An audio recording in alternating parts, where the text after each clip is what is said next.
বস কোম্পানির front load washing machine problem হচ্ছে water symbol বারবার দেখাচ্ছে। তো ডিসপেন্সার খুলে দেখি জল এখানে অল্প পরিমাণে ঢুকছে।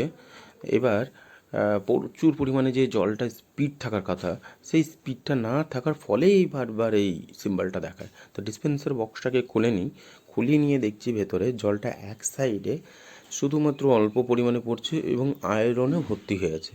তো এই জন্য আমাকে খুঁজে দেখতে হবে যে আয়রনের জন্য জলটা কি আস্তে ঢুকছে না ইনলেট মোটরের প্রবলেমের জন্য আস্তে ঢুকছে।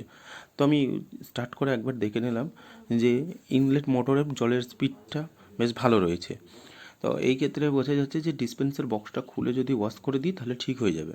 তো ডিসপেন্সার বক্সটাকে খুললাম, খোলার পর ভালো করে দেখি এখানে প্রচুর পরিমাণে আয়রন জমে গেছে। তো এই আয়রনকে দূর করার জন্য কি করতে হবে? অ্যাসিড। একমাত্র একটাই উপায়, অ্যাসিড দিয়ে প্রত্যেকটা ফুটোতে অ্যাসিড দিলে ভালোভাবে ক্লিয়ার হয়ে যাবে। তারপর এইভাবে ওয়াশ করে নেবে। মেনলি এখানে মোটর, যেটাকে ইনলেট মোটর বলি, সেটা কিন্তু খারাপ ছিল না।